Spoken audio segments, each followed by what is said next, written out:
First of all, I would like to start this interview by thanking all the Australians. They come yesterday to the road.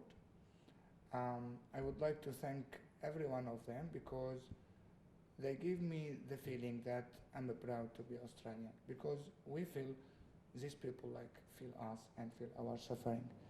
Um, about the government issue, um, I'm looking forward to have some ways to coordinate with the government how we can help um, w- the people and the relatives live here in Australia to help their relatives in Syria. Now, who can come and who cannot? First of all, the question should be about safety. If these people, Christian or not Christian, in the end of the day, if they will come to this country to help this country to improve or not. Very clearly, we should do, we have too many people suffering, and we should see this suffering before anything else. How many people connected to your church are from Syria and are now trying to get people out of Syria and neighbouring countries to Australia? Yeah, since we started the Eastern Christian Welfare Association, we are not focusing to the people that inside of Iraq or in Syria, rather than the people fly out and run away from bombs and issues like this.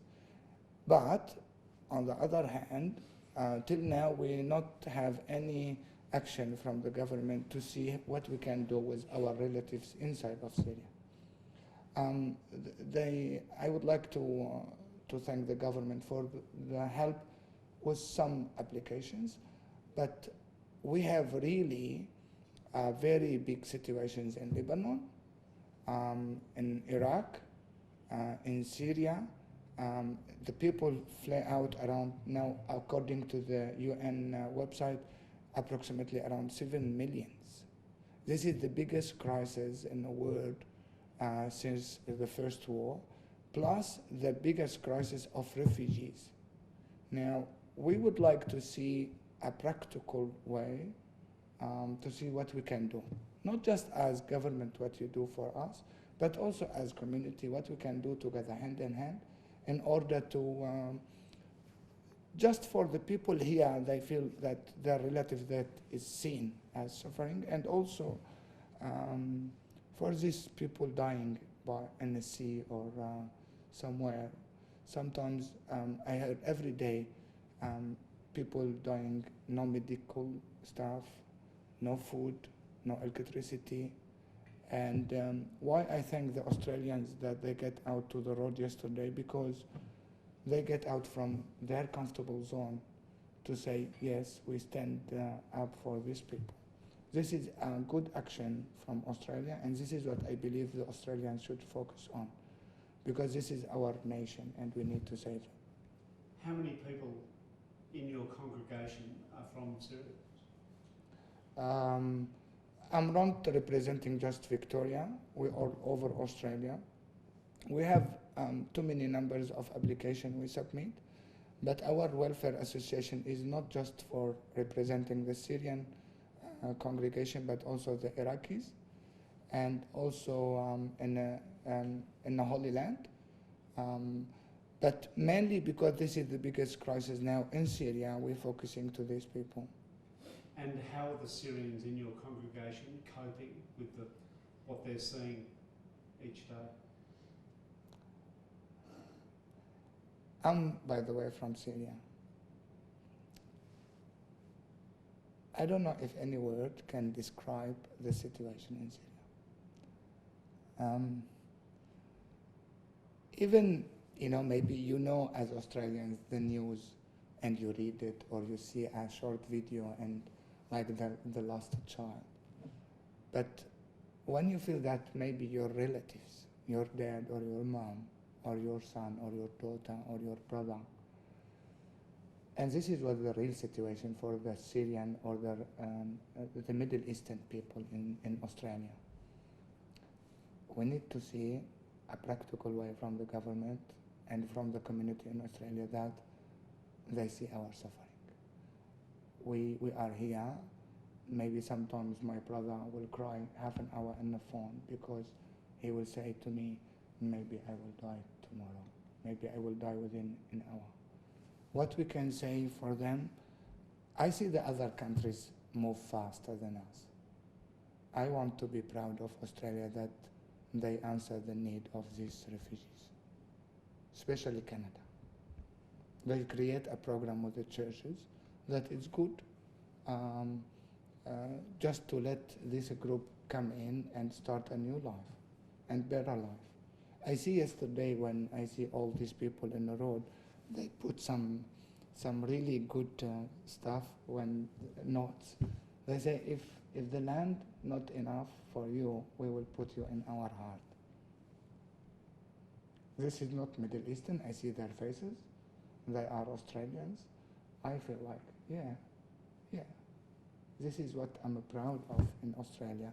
And we need the people, when they come here, to, integrate with the other community and let everyone live as according to their values and respect it. You mentioned your brother. You still have family in Syria? Yeah. What are they going through at the moment?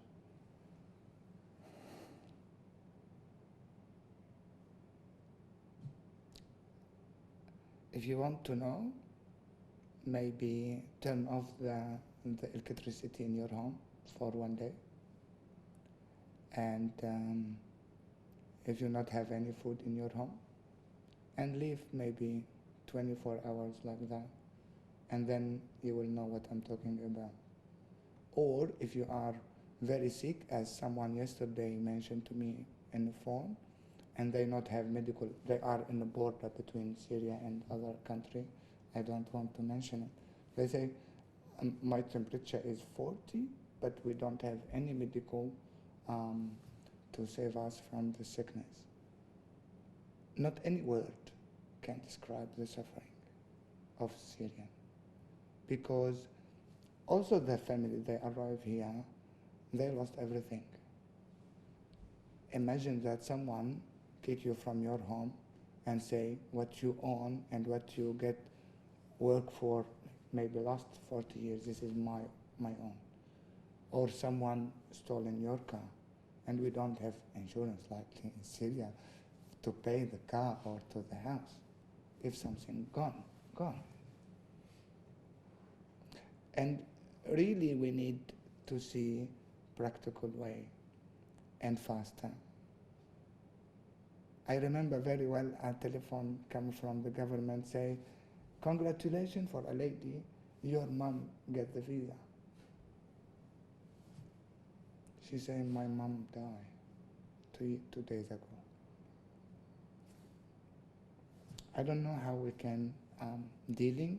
I know that the security should take their time to check everyone, but this situation showed me that sometimes we are under all this paperwork, but and I respect the rules, but they die. You mentioned Canada's program. How is Canada different from Australia at the moment? If I'm not wrong, the pilot program, they get it from Canada, IDs. But the difference that the Australian pilot program, it's cost for small family, like 2 parents and 2 children, are approximately 40,000 Australian dollars.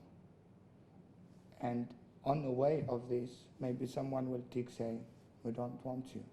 And they lost some money, maybe around $7,000. Now, they get an option with, in Canada that they give each church certain application. And they say, let your church or your people sponsoring or open the door for these people to help to settle, help to teach them English or French there. I see this way it's humanitarian more than other things. And we should focus on this. What are the problems with Australia's Till program? now, they not open the door for them. But now, when I see the Prime Minister and the Minister of Immigration moving to answer the need of the people get out of the road, or even they see what they're suffering more and more, I know that it's really the load on the shoulder of the government is very big. But the crisis for us, this crisis, the Syrian crisis, is very big. We should say, we should see how we can cooperate. Maybe not just the government, but we have too many charitable organizations. We have our organization. We are happy because we are representing 500,000 Australians. We are happy to see a way with this charitable organization how we can help the government. Instead of the government pay everything, maybe we can do something. We can do as a churches or non-for-profit organization, we can do something for these people to survive. Is the cost of the program prohibitive? Which program? The cost of the pilot program for people to pay to get their family into Australia, is it too much? I hear. And it is not the family should, the sponsor here should pay. And this is too much. Can you pay for your dad to come here, $40,000? Come on. For someone, new arrived to Australia or just 10 years in this country. We should see it from different perspectives. So you have to be rich to buy safety for your family? Yeah. To save your life. But I know this is not the government problem. Not I say this because I don't want to say the reality. But at the end of the day, when we create a program, and this is what I'm asking for, let us see it from different perspective. Not because this program get 2 million to the government. Let us see this suffering, and please respect the suffering of these people. I'm not talking here political, and I don't want to use my message to any political way. I'm here to say, please respect the suffering of Syrian or the Iraqis, and let us do some ways how we can help them. And I really appreciate every authorities or leaders done any small things for our people. Is there anything you'd like to add? I would like to thank you because you give me the opportunity, first of all, to thank the Australians that yesterday make my heart feel a little bit relaxed that someone feel us, and plus we need our voice to reach not just Australia but also all the other countries. We don't want the Christian get out of Syria.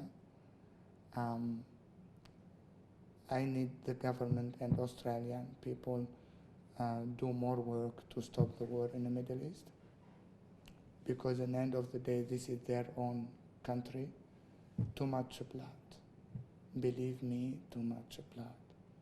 Why these kids dying? Why?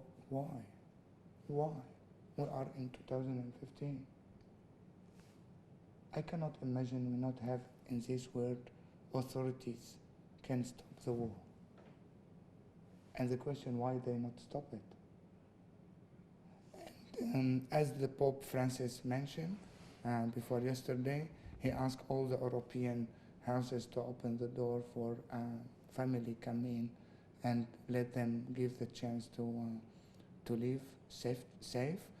Also, I would like to ask the people that they want to help us, contact us by the website or my number, and we see how we can help. Thank you very much.